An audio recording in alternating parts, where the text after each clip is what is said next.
The Mark Maron podcast that you did is widely regarded as one of the best he's ever done. You came out during that podcast. I imagine there's great freedom in that. And also at a little bit earlier than that. Is it earlier than that? You had a heart attack, right? Do I have my timeline right? Hold on. I want to make sure I have it right. Yes, I had the heart attack. And then I remember saying, if I died, I thought this the next morning. I go, if I died, I think people would have said I was a good comedian. I'd be confident, I think, but they would have said affectionately, it's a shame he was never comfortable enough. So I thought, I'm going to come out right away. And I'm not waiting. And of course, it took 2 more years, but it gave me the kick in the ass to do it. And then I did the Mark, and then I did that show. I just thought, I can't do this any longer. You know, it's not, I don't want to it's word foreshadowing and putting emotion that wasn't there. To be honest, you're numb to it. The lie worked. That wasn't exhausting every day. I had a good life. I enjoyed life. But until you exhale, you don't know. Yeah, you really weren't doing your best. And when I got in that car, you know, because I told my friend Kevin, he's a therapist and he's been a good friend of mine for a long time. I said, Kevin, don't let me out of this. I have to do it. And I told him my plan that I thought I'd go on Mark Maron because I wanted to do it on a big platform. I had a podcast at the time, but I want to do it on a big platform. I feel I have something to say, and that way I don't have to say it a million times. You know, I can just say it to my friends in Philly, to everybody. Okay, this is, you know, and I called Mark. I didn't even know if he'd want to do it. I said, Mark, I don't know if this is something you do, but he had done delicate shows like that before, and he called me back that night, and I let it go to. Did I have my cell phone? Yeah, I had my cell phone then. I let it go to voice. I was so scared. And then I called my friend Kevin. I go, Kevin, he called me. He goes, Todd, call him back. You might just have to do this before you're ready, which were pretty powerful words. And I called him back. And then we set the appointment. We went, and you know, I'm telling, you know, the short version of it, but I do remember getting in the car at the end. After doing that, he did a great job. He did a really great job. A+. I mean, I'm glad I picked him to do it. But I got in the car. There's not that many times in my life that I've done this. There's been a few, but not that many. I fell apart. Just because I was exhausted, because it felt so good. It felt so good. And it wasn't long, probably 25 seconds. 25 seconds. And then I started up my car, and I was like, and when I left, he goes, do you want to, if you don't want to drop this, then you tell me. You're not locked into dropping it just because we recorded it. And I went, Mark, please, drop it. I waited long enough. And of course, man, you know, I heard everyone say, oh, it's going to get better. You're going to enjoy your life better. But I remember thinking, not me. I thought I didn't want to be known for being a gay comedian. You know, I just wanted to be a comedian, of course, that is gay.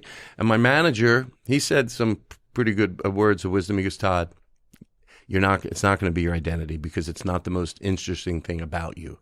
And that really stuck with me. It gave me, like, sometimes people give you little words of wisdom, but it doesn't really help. You know, that helped. I was like, oh, it won't be. It's not the most interesting thing about me. And so I was glad I did it. I mean, the exhale was just... Oh, and then things on stage I could talk about now, you know. Well, what was happening in the car, though? In those 25 seconds, take us there. Just realizing that you were holding in a lot, you know. You get comfortable in the lie. How many people knew? I mean, and then some, like, just, I mean, that I can laugh at. Pathetic, you know. I mean, you can laugh at yourself for being pathetic. Like, I had a duplex, and these 2 girls lived above me, and I was then in a relationship. This just shows you the little things that build up, the stupidness of, you know, getting comfortable in the lie. And I'd have friends coming in from out of town, and at that time I was dating somebody, and I was like 32, he was like 23, so he still had friends from college, and you know, and I was 32, so. And then we would go upstairs and go, Andrea, please, we have friends coming in. Just come downstairs for 15 minutes. 15, because if they came in, hey, and they were coming in from out of town and they walked in, there was a girl there that was like, yeah, we all live here. They live upstairs. It's like a big community here. We're not, you know. And then, but then you think like, Well, really? I remember once there was a package, an erroneous package, and it was after 9/11, so that had something to do with it. And the police knocked on our door at 3 a.m. Like 3 a.m, because this package was at the neighbor's door, and they were, I remember, I go, Chris, something like, I was half asleep. I go, the fire department's out front, because the fire department was there too. We went into the room that we didn't use, and we messed up the bed. Now we knew when everything calmed down, we laughed at ourselves, but that type of stuff, what type of life is that? And by the way, hiding your sexuality is not the only thing that people hide. There's other things people hide, and hiding stuff isn't fun. It could be something that happened. Anything, a million things. I don't have to list them. People hide. But you're always scared that someone's going to find out. That's not a free way to live. Yeah. Obviously. That's why, again, talking about growth. I know I don't. That's why I don't want to. That's why I'm not mad at the landscape of today of what's going on as far as how people identify and what people want to be called, and they don't want to be into these little. I'm not mad at that. I'll take part in that. You know what I mean? I will, even outside of being gay. Like, I remember once, this is about a year ago, my friend Teresa, I don't know why she thought I relate with her. We're not even talking about people transitioning. And by the way, I'm okay with that too. What I mean is, if you take that off the plate, that could be a little more confusing for some people to understand. Just the them and the there. And my friend Teresa, I shouldn't use her name. She goes, she was like having a problem with it. I go, why? I go, Teresa, can't you be a straight white woman and still join whatever you want to call it, a revolution of these, these boxes that sound so cliche, but it's true. It's like, isn't there anything can't you join in? Instead of accepting it, can't you join it? Isn't there anything you could think of? I'll give her credit. She goes, no, but that's embarrassing to me. It should be embarrassing. I go, well, it means you're not tapping in, because at least you're smart enough to know that, yes, you should be able, there should be something for anybody. So I'm enjoying it. That's why people, I want to go back to the way it used to be. And I'm not even talking about who our president is. Like, you can go back to 2015. All this shit still existed of back then. I'm living my best life now.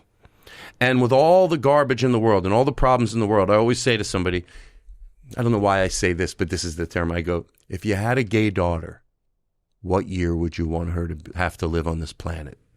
Because it bypasses the argument that's on the plate of unless someone's full of shit.